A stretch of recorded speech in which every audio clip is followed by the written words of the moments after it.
What is good with the YouTube fight fans all over the world? It's your boy, the realest of the real. Yes, sir, I say the real talk boxing. It is such a privilege, an honor, and a major, major blessing to be back with you beautiful people this Monday morning. I want to talk about the fight that happened last night, Showtime pay-per-view, Woodley versus Paul. Going to try to make this a quick video. And we're going to do a live stream recap with the guest today on my Instagram. I'm going to have to download that video and put it onto my YouTube. But for the most part, I got to say this. I was disappointed in a lot of the fighters on this undercard. Montana Love, even though he got the knockout victory or the stoppage, Pedro Diaz stopped the fight in the corner of Ivan.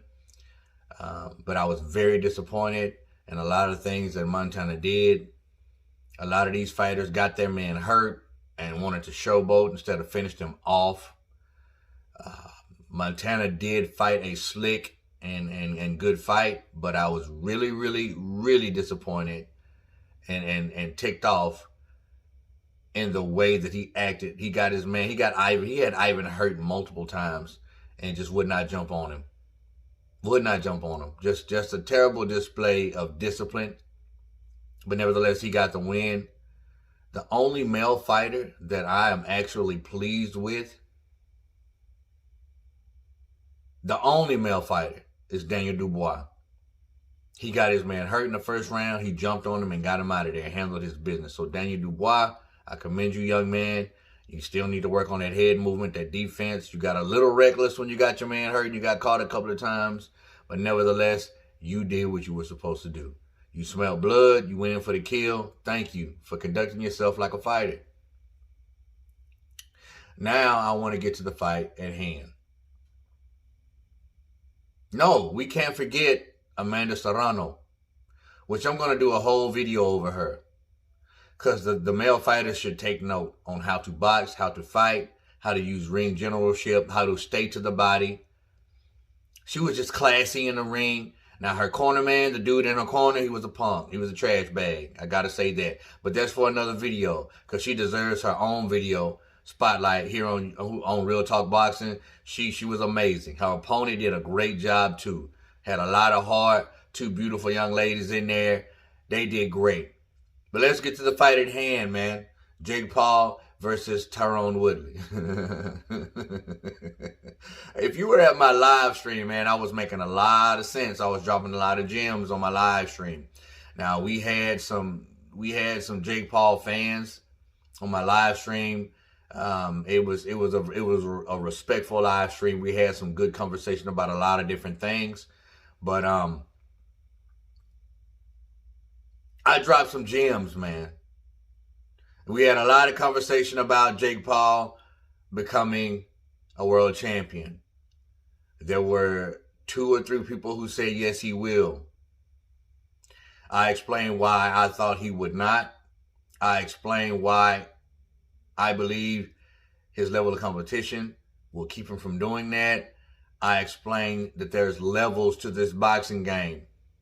And now, judging by how this fight played out, whether or not he won, they started to understand, whether they wanted to admit it or not. Now, Jake Paul won the fight. Give him all the credit in the world. All the credit in the world. And I said I would. I'm a man of my word. He pulled it out. Split decision.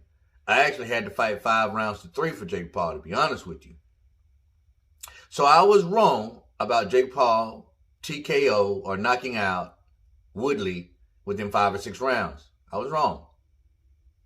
But I was more right than I was wrong about this fight. I said that Tyrone Woodley would test him. He did. I said that this fight would go past 3 rounds. It did. I said that Tyrone would possibly clip him and hurt him. And boy, did he do that also. Now, I want to touch on something. Tyrone Woodley let this fight slip right through his fingers. right through his fingers. I was really disappointed in his performance. Even though he hurt Paul, even though he caught Paul with some really, really good shots, he wasn't active enough. He did not go to the body. He did not know how to fight on the inside. His corner really pissed me off. They didn't show any urgency until the last 2 rounds. What you told Tyrone Woodley between rounds, I believe it was the 6th round, is when you started telling him to pick it up. The dude in Tyrone Woodley's corner, I was like, dude, you should have been telling him that from the 2nd round. You never told him to go to the body. You never told him to let his hands go. Tyrone Woodley threw, 20 punches a freaking round? You can't want to fight that way regardless if you can hurt the kid. You can't want to fight that way. Tyrone Woodley, it's your fault you lost. It's your fault.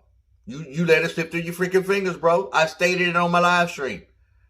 You had every opportunity to get that kid out of there. He was tired. Number 1, Jake was gassed. He was hurt at a certain point. And honestly, he did not know how to react to somebody who could actually take his power. You're not going to knock everybody out. And how are you going to react if you can't knock a fighter out when you've been knocking everybody else out? Huh? How? Adversity. I said he would face it. But he pulled through. I give him all the credit in the world. He pulled through. But Tyrone, bro, you let the fight slip right through your fingers. Right through your freaking fingers. Now, I stated that Tyrone Woodley was ready. He was. I stated he wasn't going to bring enough. The first round, the first punch he threw was that overhand right. I was like, oh, here we go. He's going to get knocked out. But he didn't. Every shot that he got hit with from Jake Paul, he ate it. He chewed it up and swallowed it and was talking trash to the kid about it. That right there is mental. That right there can get you off your game. Jake Paul used the ring very, very well. And with Ty Woodley up on the inside as soon as he got close enough, I didn't like it. It was a smart thing to do and the right thing to do, but I didn't like it. And I'm glad he did. Because if he didn't, there's no telling what Tyrone would have done on the inside. I don't think Tyrone has an inside game, but you just never know. You never know. The fight didn't have the fireworks like I expected. There was a little drama, but not much. But here's what I want to talk about now. I want to talk about the post-fight ring interview. Excuse me. Now, before that even happened, before the winner was announced, I told people there's levels to this game. If you think that this boy, that this kid, that this young man is going to become a world champion, I think you're crazy. See, he's got you it's an illusion, people. It's an illusion. He's never been in there with a fighter his height, his size. There's always been certain criterias in the fighters that he picked. And he almost bit out more than he could chew against Woodley. Almost. If he's not fighting true competition, the more he steps up in weight, I can say that. The more he steps up in weight, the more he comes closer to fighting somebody his size, his height, with decent skill, you're going to see a different fight. And if Tyrone Woodley can eat his shots and hurt him, if he fights anybody just a slight bit better than Tyrone Woodley his next fight, which we ain't going to see Jake Paul in the ring in a while. And I stated that before they even announced the winner. I said, now we're not going to see Jake Paul fight that much longer. Because now he understands reality is starting to set in. Just like reality started to set in against those guys that were saying he could become world champion. The dude was tired. In the ring interviews, like something was wrong with my legs. I just don't know. I said in the second round he looked like he was in mud. Maybe you were nervous. That might have been why something was wrong with your legs. You haven't been 8 rounds before. That might have been why something's wrong with your legs. You got wobbled. That might have been why something was wrong with your legs. You were in there with a true fighter who could have beat you, who had every opportunity to, but he didn't take hold of it. He didn't grab it. I'd have grabbed that opportunity by the face and ran with it. He didn't let his hands go. You got out by the skin of your teeth. By the skin of your teeth. Now I say again, the people who says Jake Paul will become a world champion, you still really think that? No hate on the kid. I give him recognition. He beat Tyrone Woodley. He stepped up in competition and he won that fight. But judging by what I seen last night, and even beforehand, I knew better than that. There's levels to this world-class, world championship type fighter. Jake Paul is not it. He had y'all fooled. He pulled the wool over your eyes by fighting competition who wasn't on his level, who wasn't even his size. He finally stepped up in competition, and you see what almost happened. Now, Tyrone would have just let his freaking hands go. But he let it slip through his fingers. So, Tyrone Woodley, I fought you, bro. I don't put the fault on Jake Paul. I don't put the fault on what he did. Kept you from winning the fight. I put the fault on you, and what you didn't do is why you lost the fight.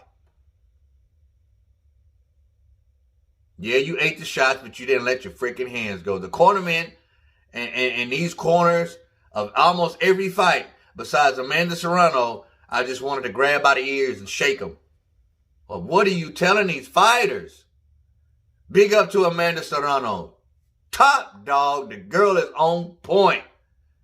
She didn't do anything wrong. She lacks a little bit of power, but other than that, I can't even say that. The lady she was in with was a little petite Mexican, and she had heart. And that's probably why you wasn't going to be able to knock her out. And I've explained the pain tolerance of women. It's different than men. They can take pain way better. So, Amanda Serrano, you did nothing wrong. You fought a perfect fight. These guys should take note. They should take notes on how you conducted yourself last night in the ring against your opponent. What do y'all think about this, man? Were you disappointed in your boy Jake even though he got the win? I wasn't disappointed in him. Reality is starting to set in now. We will not see Jake fight for a while. Even in the post-fight interview, the ring interview, Jake, what did he say? I've been doing this for 18 months straight. I haven't gone to the dentist. My nose is crooked. I haven't even got a haircut. I got to find out who I am. You found out who you were last night. It's levels to it, baby. You faced adversity and now you talking something different. It wasn't no who's next, meme season. You got the win, kid. I give you that. But it's levels to it. When people can stand up to you, when people can take your shots, when people can actually hurt you in the ring, it's a different story. Never mind what I'm talking about. I want to know what you're talking about. Comment down below. Let your boy Real Talk know. As always, respect all, fear none. God bless. Till the next time, Real Talk Boxing. We up and we out of here, baby. Bye, yeah.